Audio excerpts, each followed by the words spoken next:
ক্যালকাটা ইউনিভার্সিটির আন্ডারে সেকেন্ড সেমিস্টারের ছাত্রছাত্রী আছো এবং তোমাদের রাষ্ট্রবিজ্ঞান সাবজেক্টে অনার্স আছে। তোমাদের জন্য আজকে ক্লাসটা খুবই গুরুত্বপূর্ণ। আজকে ক্লাসে তোমাদের সেকেন্ড সেমিস্টারে যে দুটি পেপার পড়তে হয়, একটি ডিএসসিসি 2 পেপার, আরেকটি হচ্ছে এসিসি 2 পেপার। এই দুটি পেপারের 100% কমনযোগ্য সাজেশান নিয়ে আলোচনা করব। আর তোমরা যারা ইংলিশ ভার্সনের স্টুডেন্ট আছো, তোমরাও আজকে ক্লাসটা দেখো, কারণ সাজেশানটা তোমরা ইংলিশও পেয়ে যাবে। এবং যেগুলো আমাদের মোস্ট ইম্পর্টেন্ট প্রশ্ন, সিলেবাসের মধ্যে যেগুলো সবথেকে গুরুত্বপূর্ণ প্রশ্ন, সেগুলোকে কিন্তু স্টার দিয়ে চিহ্নিত করা আছে।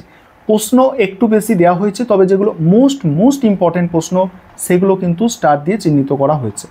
তোমরা সম্পূর্ণ সাজেশানটা দেখে নাও, আমি স্ক্রিন রেকর্ডের মাধ্যমে আলোচনা করছি। এবং তোমরা জানো আমাদের অনলাইন কোচিং ক্লাস চলছে। তোমরা যারা পরবর্তী সেমিস্টার থেকে অ্যাডমিশান নিতে ইচ্ছুক, তোমরা যোগাযোগ করতে পারো। আমাদের সেকেন্ড সেমিস্টারের সিলেবাস কিন্তু কমপ্লিট হয়ে গেছে। চলো তোমরা সাজেশানটা দেখে নাও।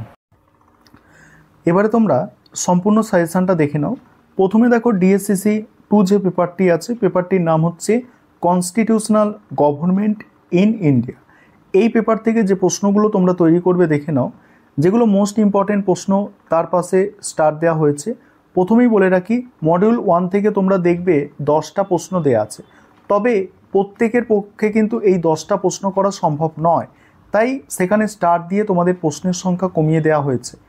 দেখো, প্রথমে তোমরা সাজেশানটা দেখো, তারপর কিছু কথা বলার আছে বা কিছু টিপস তোমাদের জন্য আলোচনা করার আছে। দেখো, মডিউল 1 থেকে প্রথমে 10 বা 20 নম্বরের জন্য যে প্রশ্নগুলো তৈরি করবে, দেখো, ভারতীয় সংবিধান প্রস্তাবনার প্রকৃতি ও তাৎপর্য আলোচনা করো। পরের প্রশ্ন, ভারতে কেন্দ্র রাজ্যের মধ্যে প্রশাসনিক সম্পর্ক আলোচনা করো। তারপরে ভারতে গণপরিষদের গঠন ও কার্যাবলী আলোচনা করো। নেক্সট আছে ভারতে কেন্দ্র ও রাজ্যের মধ্যে আইনগত সম্পর্কটি বর্ণনা করো। পরের প্রশ্ন, ভারতীয় সংবিধানে উল্লেখিত ধর্মীয় স্বাধীনতার অধিকার আলোচনা করো।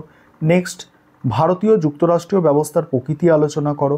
নেক্সট, ভারতের রাষ্ট্রপতির জরুরি ক্ষমতা আলোচনা করো। নেক্সট, ভারতের সংবিধানে উল্লেখিত সাম্যের অধিকার, স্বাধীনতার অধিকার আলোচনা করো। নেক্সট, রাষ্ট্রপতি ও প্রধানমন্ত্রীর মধ্যে সম্পর্ক। আরেকটা প্রশ্ন আছে এখানে, ভারতের প্রধানমন্ত্রীর ক্ষমতা ও কার্যাবলী। এখানে টোটাল 10টা প্রশ্ন দেওয়া আছে। আর স্টার দেওয়া প্রশ্নের সংখ্যা 1টা, 2টো, তারপরে দেখো এখানে একটা 3টে, আরেকটা 4টে। আমি কিন্তু তোমাদের চাইলে বলতে পারতাম মোস্ট ইম্পর্টেন্ট প্রশ্ন এই চারটে প্রশ্ন তোমরা করে যাও, পরীক্ষায় কমন পেয়ে যাবে 100% কমন। আমি কিন্তু বলতে পারতাম এই 4টে প্রশ্ন দিয়ে, কিন্তু বললাম না একটি কারণে, যে তোমরা জানো তোমরা পলিটিক্যাল সায়েন্স অনার্সের প্রথম সেমিস্টারে পরীক্ষা দিয়েছো এবং সেখানের কোয়েশ্চেন পেপার কেমন ধরনের হয়েছে। ঠিক আছে, কারণ তোমরা যদি মনে করো খুব 2-4টে প্রশ্ন পড়বো, 2-4টে প্রশ্ন পড়ে আমরা পরীক্ষা দিতে যাব, তাহলে কিন্তু সমস্যা হবে। এরকম লটারি সিস্টেম করো না। তবে একটা বিষয় ঠিক, যে যেগুলো মোস্ট ইম্পর্টেন্ট প্রশ্ন বলে মনে হয় সেগুলোকে একটু বেশি গুরুত্ব দিয়ে পড়তে হয় এবং বাকি প্রশ্নগুলোকে মোটামুটি দেখে যেতে হয়, কারণ রিস্ক নেওয়া ঠিক নয়। কারণ অনার্সের ছাত্রছাত্রীদের প্রশ্নপত্র ক্যালকাটা ইউনিভার্সিটি একটু ঘুরিয়ে ফিরিয়ে করে। দেখো, আমি তোমাদের বিগত বছরের প্রশ্নপত্রও দেখাবো, যে বিগত বছরের অর্থাৎ 24 সালে যারা পরীক্ষা দিয়েছে তাদের প্রশ্নপত্র কেমন ছিল, তাহলে তোমাদের একটা ধারণা আসবে যে প্রশ্নটা কীভাবে ঘুরিয়ে দিতে পারে ক্যালকাটা ইউনিভার্সিটি।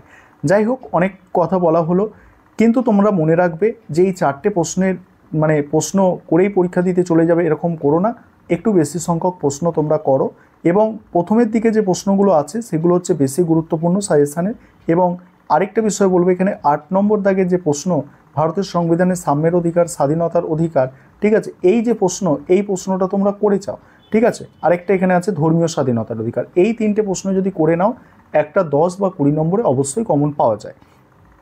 তারপরে আসি তোমাদের মডিউল 2 থেকে দেখে নাও সাজেশানটা 10 বা 20 নম্বরে। প্রথম প্রশ্ন আছে ভারতের সংবিধানে কমিটি ব্যবস্থার ওপর টিকা। এই প্রশ্ন একদম বাছাই করা প্রশ্ন। ঠিক আছে, একদম ভিআইপি প্রশ্ন যাকে বলতে পারো, মোস্ট ইম্পর্টেন্ট প্রশ্ন, স্টার দিয়ে চিহ্নিত করাও আছে। তারপর হচ্ছে সংবিধানের কার্যাবলী পুনর্বিবেচনার জন্য গঠিত জাতীয় কমিশনের প্রধান স্তম্ভগুলি আলোচনা করো। পরের প্রশ্ন আছে ভারতের সংবিধান সংশোধনের পদ্ধতি আলোচনা করো। নেক্সট আছে দেখো, ভারতের বিচার বিভাগের অতি সক্রিয়তার ওপরে টিকা লেখো। নেক্সট, লোকসভার স্পিকারের ভূমিকা আলোচনা করো। নেক্সট, ভারতের যে কোনো একটি রাজ্যে হাইকোর্টের কার্যাবলী বর্ণনা করো। নেক্সট, ভারতে লোকসভা ও রাজ্যসভার সাংবিধানিক সম্পর্ক আলোচনা করো। নেক্সট কোনো রাজ্য বিধানসভায় মুখ্যমন্ত্রীর ভূমিকা ও পদমর্যাদা ব্যাখ্যা করো। নেক্সট ভারতের একটি অঙ্গরাজ্যের রাজ্যপালের ক্ষমতা ও পদমর্যাদা আলোচনা করো। তারপর ভারতের সংসদে আইন পাসের পদ্ধতি আলোচনা করো। নেক্সট ভারতের সুপ্রিম কোর্টের ক্ষমতা ও কার্যাবলী আলোচনা করো। এখানেও 11টা প্রশ্ন দেওয়া আছে, তবে এখানে যে স্টার দেওয়া প্রশ্নগুলো আছে এক্ষেত্রে এই স্টার দেওয়া প্রশ্নগুলো করলে অনেকটা মানে ভালো পজিশানে অর্থাৎ সেফ পজিশানে থাকা যাবে। অর্থাৎ এখানে 1 দাগের প্রশ্ন একটা আছে, 3 দাগের প্রশ্ন দুটো হলো, এখানে একটা দেখো 3টে, 4টে, 5টা, 6টা, এখানে 6টা প্রশ্ন। এই 6টা প্রশ্ন করলে মোটামুটি দুটো প্রশ্ন কমন পাওয়ার কিন্তু সম্ভাবনা অনেকটাই বেশি। আর এখানে যে বাড়তি প্রশ্নগুলো আছে সেগুলো একটু দেখতে পারো তোমরা। এবারে এই যে তোমাদের ডিএসসিসি 2 পেপার অর্থাৎ কনস্টিটিউশনাল গভর্নমেন্ট ইন্ডিয়া, এই পেপারটার থেকে 5 নম্বরের প্রশ্ন কি করবে তোমরা এবার দেখো। 5 নম্বরের প্রশ্ন, প্রথম প্রশ্ন আছে দেখো ভারতীয় সংবিধানে উল্লেখিত স্বাধীনতার অধিকার। দ্বিতীয় প্রশ্ন আছে ভারতের রাষ্ট্রপতির জরুরি ক্ষমতা সংক্রান্ত ধারা। ভারতের সংবিধানে উল্লেখিত সাম্যের অধিকার, রাষ্ট্রপতি প্রধানমন্ত্রীর সম্পর্ক, ভারতের সংবিধান প্রস্তাবনার গুরুত্ব, মৌলিক অধিকার ও মৌলিক কর্তব্যের মধ্যে পার্থক্য। এগুলো মডিউল 1 থেকে 5-এর জন্য করবে। মডিউল 2 থেকে দেখো লোকসভার স্পিকারের ভূমিকা, একটি রাজ্যের হাইকোর্টের কার্যাবলী, লোকসভা রাজ্যসভার সাংবিধানিক সম্পর্ক, কোনো রাজ্য বিধানসভায় মুখ্যমন্ত্রীর ভূমিকা পদমর্যাদা, একটি অঙ্গরাজ্যের রাজ্যপালের ক্ষমতা পদমর্যাদা, লোকসভা ও রাজ্যসভার গঠনগত ও কার্যগত পার্থক্য, আর হচ্ছে রাজ্যপালের স্বেচ্ছাধীন ক্ষমতা। এইগুলো 5 নম্বরে, ঠিক আছে। এবারে তোমাদের আরও একটি পেপার পরীক্ষা দিতে হবে সেকেন্ড সেমিস্টারে, এসিসি 2 যে পেপারটির কোড, এই পেপারটির নাম আন্ডারস্ট্যান্ডিং দ্য লিগাল সিস্টেম। এই পেপার থেকে বড় প্রশ্ন অর্থাৎ 20 নম্বরের প্রশ্ন আসে, অর্থাৎ তোমাদের 20 নম্বরের প্রশ্ন 2টো অ্যান্সার করতে হয় এবং 2 নম্বরের প্রশ্ন 5টা অ্যান্সার করতে হয়। এটা হচ্ছে কোয়েশ্চেন প্যাটার্ন 50 নম্বরের মধ্যে। এবার 20 নম্বরের জন্য যে প্রশ্নগুলো তৈরি করবে দেখো আমি মডিউল অনুযায়ী রেখেছি সাজেশান, সেখানে মোস্ট ইম্পর্টেন্ট প্রশ্ন স্টার দিয়ে চিহ্নিত করেছি। তবে আবারও বলছি অনার্সের যেহেতু ছাত্রছাত্রী আমি কেবলমাত্র মোস্ট ইম্পর্টেন্ট প্রশ্নগুলো এই সাজেশানের মধ্যে রাখলাম না, এক্সট্রা প্রশ্ন আছে। আর এক্সট্রা প্রশ্নও তোমাদের কিছু করতে হবে, কারণ অনার্সের প্রশ্নপত্র ক্যালকাটা ইউনিভার্সিটি বরাবরই একটু ঘুরিয়ে ঘাড়িয়ে করে, বিশেষ করে পলিটিক্যাল সায়েন্স অনার্সের। এখানে প্রথম প্রশ্ন হচ্ছে সুপ্রিম কোর্টের লেখ জারি করার ক্ষমতা। দ্বিতীয় প্রশ্ন হচ্ছে রাজ্য প্রশাসনিক ট্রাইব্যুনালের কাজ। নেক্সট হচ্ছে ভারতে প্রচলিত আইন ব্যবস্থার একটি বর্ণনা। চাকরি ব্যতীত অন্যান্য বিবাদ মীমাংসায় ট্রাইব্যুনাল। মহিলা আদালতের উদ্দেশ্য কার্যাবলী। হাইকোর্টে লেখ জারি করবার ক্ষমতা। নেক্সট হচ্ছে জনস্বার্থ মামলার নীতিগুলি। নেক্সট বিশেষ আদালত হিসাবে অপ্রাপ্তবয়স্ক আদালতের গুরুত্ব, যেটাকে কিশোর আদালত বলা হচ্ছে, তার গুরুত্ব। ভারতের ফৌজদারি দেওয়ানি আদালত ব্যবস্থা। সুপ্রিম কোর্টের বিচার বিভাগীয় সমীক্ষা। এখানে দেখো এখানে মোস্ট ইম্পর্টেন্ট প্রশ্ন আমি 3টে দিয়েছি, ঠিক আছে, আর 10টা প্রশ্ন আমি টোটাল রেখেছি।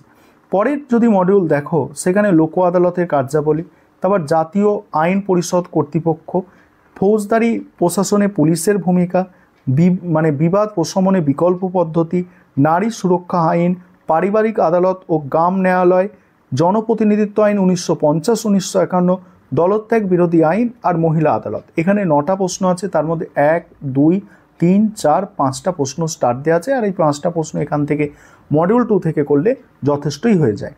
এবার তোমরা যারা ইংলিশ ভার্সনের স্টুডেন্ট আছো তোমাদের একটা অভিযোগ থাকে, স্যার আপনি ইংলিশে সাজেশান দিচ্ছেন না কেন? দেখে নাও তোমরা ইংলিশে সাজেশান, আমাদের বেঙ্গলি ভার্সনে ক্লাস হয়। আর তোমাদের জন্য একটা সুবিধা আছে, তোমরা নোটস অর্থাৎ স্টাডি মেটেরিয়াল পারচেস করে পড়াশোনা করতে পারো, ঠিক আছে। তোমরা সম্পূর্ণ সাজেশানটা দেখে নাও। এই হচ্ছে তোমাদের সম্পূর্ণ সাজেশান। দেখো এই হচ্ছে তোমাদের সম্পূর্ণ সাজেশান, আমি স্ক্রল করে যাচ্ছি। তোমরা যারা ইংলিশ ভার্সনের স্টুডেন্ট আছো তোমরা দেখে নিতে পারো।